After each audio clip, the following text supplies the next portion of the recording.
ನಮಸ್ಕಾರ ಸ್ನೇಹಿತರೆ, ಹೊಸ ವ್ಲಾಗ್ಗೆ ಸ್ವಾಗತ. Directly from Wagah Attari border ಇಂದ ನಾನು ವ್ಲಾಗ್ ಮಾಡ್ತಾ ಇದ್ದೀನಿ. ಸೊ ಇವತ್ತು ನಾವು ಅಮೃತ್ಸರ್ಗೆ ಹಾಲ್ಟ್ ಆಗಿದ್ವಿ ಮಾರ್ನಿಂಗು. ಸೊ ಅಲ್ಲಿಂದ ಡೈರೆಕ್ಟಾಗಿ ಊಟ ಮುಗಿಸ್ಕೊಂಬಂದು ಅಟಾರಿ ವಾಘಾ ಬಾರ್ಡ್ರಿಗೆ ಬಂದಿದ್ದೀವಿ. ಡ್ರಿಲ್ ಇವಾಗ ನಡೆಯುತ್ತೆ. ಆ್ಯಕ್ಚುಲಿ 10 days ಬಿಫೋರು ಸ್ವಲ್ಪ ದಿನ ಇದಾಗಿತ್ತು, ನಡೀತಾ ಇರಲಿಲ್ಲ ಏನೇನೋ ಆ್ಯಕ್ಟಿವಿಟೀಸ್ ಇಲ್ಲಿ. ಆದರೆ ಇವಾಗಿಂದ ಒಂದು 3-4 ಡೇಸಿಂದ ಅದನ್ನು ರಿಸ್ಯೂಮ್ ಮಾಡಿದ್ದಾರೆ. ಟೈಮ್ ಬಂದು 3 ಗಂಟೆ ಆಗ್ತಾಯಿದೆ. 4 ಗಂಟೆ 4:15 ಒಳಗಡೆ ಬಿಡ್ತಾರೆ. ಆಮೇಲೆ 5 ಗಂಟೆ ಎಲ್ಲ ಸ್ಟಾರ್ಟ್ ಆಗೋಷ್ಟು 5 ಗಂಟೆಗೆ 5:15 ಒಳಗಡೆ ಬಿಡ್ತಾರಂತೆ. ಏನಕ್ಕಂದರೆ ತುಂಬ ಜನ ಕೂರಿಸ್ಬೇಕಲ್ಲ, ಸಿಟ್ಟಿಂಗ್ ಮಾಡಬೇಕಲ್ಲ. ಅದಾದಮೇಲೆ 6 ಗಂಟೆಗೆ ಸ್ಟಾರ್ಟ್ ಆಗುತ್ತೆ. 6:15 ಜಸ್ಟ್ 30 ಮಿನಿಟ್ಸ್ ಅಷ್ಟೇ, ಅದೆಲ್ಲ ಡ್ರಿಲ್ಲು ಮುಗ್ದೋಗ್ಬಿಡುತ್ತೆ. ಸೊ ಬನ್ನಿ, ಹೆಂಗಿರುತ್ತೆ ಫಸ್ಟ್ ಟೈಮ್ ಎಕ್ಸ್ಪೀರಿಯೆನ್ಸ್ ಮಾಡೋಣ. ನಮ್ಮ ಶತ್ರು ದೇಶ ಹತ್ರನೇ ಇದೀವಿ, ಬಾರ್ಡ್ರು ಜಸ್ಟ್ ಲಾವೂರ್ ಇಲ್ಲಿಂದ 22 ಕಿಲೋಮೀಟ್ರು. ವಾಘಾ ಬಾರ್ಡ್ರು ಇಲ್ಲೇ. ಇವಾಗ ನಾವು ಪ್ರೆಸೆಂಟ್ ಏನು ನಿಂತಿದ್ದೀವೋ ಅದೇನೇ ವಾಘಾ ಅಟಾರಿ ಬಾರ್ಡರು. ಸೊ ಹೆಂಗೆ ಅನ್ನಿಸ್ತದೆ ಬ್ರೋ? ಸಕ್ಕತ್ತಾಗಿದೆ, ಒಳ್ಳೆ ಫೀಲಿಂಗ್ ಇದೆ. ಹಾಂ, ವಾಘಾ ಬಾರ್ಡ್ರು ತುಂಬ ವರ್ಷದಿಂದ ಅನ್ಕೊಂಡಿದ್ದೆ. ಸೊ ಫೈನಲಿ ರೀಚ್ ಆಗಿ, ಅದು ಬೈಕಲ್ಲಿ ಬಂದು ಆ ಫೀಲಿಂಗು ಒಳಗಡೆ ಹೇಳ್ಕೊಳಕ್ಕಾಗಲ್ಲ. Next level. ಸೊ ಗಾಯ್ಸ್, ಇವಾಗ ಕ್ಯೂ ಅಲ್ಲಿ ನಿಂತ್ಕೊಂಡಿದ್ದೀವಿ. ಒಳಗಡೆ ಬಿಡ್ತಾರೆ, 4 ಗಂಟೆ ಆಯಿತು. ಸೊ ನೋಡಿ ಎಷ್ಟು ಜನ ಇದ್ದಾರೆ. ಆ ಕಡೆ ಲೇಡೀಸು, ಈ ಕಡೆ ಜೆಂಟ್ಸು, ಇಲ್ಲಿ ನಾವಿಬ್ರು.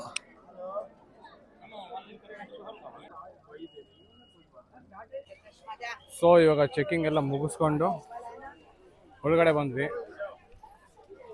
ಸೊ ನೋಡಿ ಎಷ್ಟು ಜನ ಇದ್ದಾರೆ. ವೀಕೆಂಡ್ ಆಗಿರೋದ್ರಿಂದ ಸ್ವಲ್ಪ ಕ್ರೌಡ್ ಜಾಸ್ತಿ.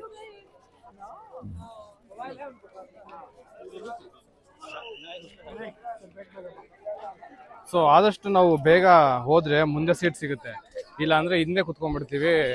ಸ್ವಲ್ಪ ದೂರ ಹೋಗ್ಬಿಡುತ್ತೆ, ಕಾಣಿಸೋದನ್ನು ಸ್ವಲ್ಪ ವ್ಯೂ ಚೆನ್ನಾಗಿ ಬರಲ್ಲ. ಅದಕ್ಕೆ ಇವಾಗ ಬೇಗ ಹೋಗಿ ಮುಂದೆ ಸೀಟ್ ಇಟ್ಕೊಂಡ್ಬಿಡೋಣ. ಬಟ್ ಸ್ಟಾರ್ಟ್ ಆಗೋದು 6 ಗಂಟೆಗಂತೆ. ಇನ್ನು 2 ಅವರ್ ಅದೇನೇನು ಮಾಡ್ತಾರೋ ಗೊತ್ತಿಲ್ಲ. ಕಾನ್ಸರ್ಟ್ ಇರುತ್ತಾ ಮಚ್ಚ? ಲೈವ್ ಮ್ಯೂಸಿಕ್ ಇರುತ್ತಂತೆ, ನೋಡೋಣ. ಏನಿರುತ್ತೆ ಗೊತ್ತಿಲ್ಲ, ಫಸ್ಟ್ ಟೈಮ್ ಅಲ್ವಾ? Full excited. Yes, full excited. Jai Hind. Guys ನೋಡಿ, ಆರ್ಮಿ ಅವ್ರದ್ದು ಪ್ಯಾನ್ಸರ್ BSF ಸೈಕ್ ಆಗಿದೆ. ಸೊ ನೋಡಿ ಸ್ನೇಹಿತರೆ, ಇದೇನೆ ವಾಘಾ ಆಮೇಲೆ ಪಾಕಿಸ್ತಾನ್ ಬಾರ್ಡ್ರು. ಪಾಕಿಸ್ತಾನದ ಏನೋ ಕನ್ಸ್ಟ್ರಕ್ಷನ್ ಮಾಡ್ತಾವ್ರಲ್ಲ, ಅವ್ರದ್ದು ಯಾವಾಗೂ ಅದೇ ಗೋಳು. ಪಾಕಿಸ್ತಾನ ಅವ್ರು ಏನೋ ಕನ್ಸ್ಟ್ರಕ್ಷನ್ ಮಾಡ್ತಾವ್ರೆ. ಹೊಡೆದಾಕೋ ಕಟ್ಸು. ಮೊನ್ನೆ ಬಾಂಬ್ ಹಾಕಿದ್ರೇನೋ ನಮ್ಮವರು, ಹೊಡೆದಾಕ್ ಬಿಟ್ಟಿರ್ತಾರೆ, ಅದಕ್ಕೆ ಮತ್ತೆ ಕಟ್ಟಿಸ್ತಾವ್ರೆ.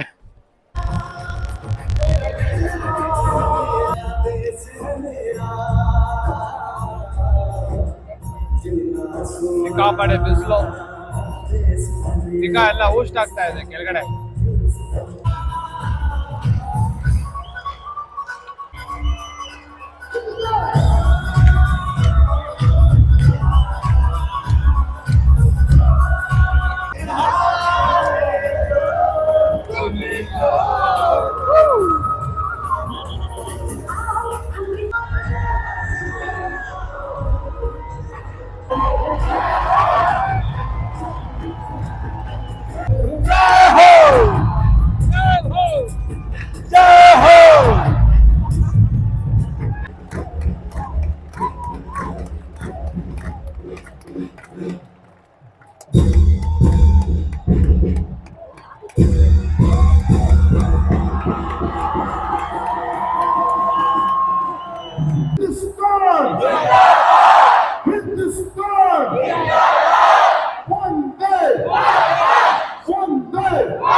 ಸೊ ಇವಾಗ ಮುಗೀತು ಎಲ್ಲ. ಸೂಪರ್ ಆಗಿತ್ತು. ಜೈ ಹೋ, ಜೈ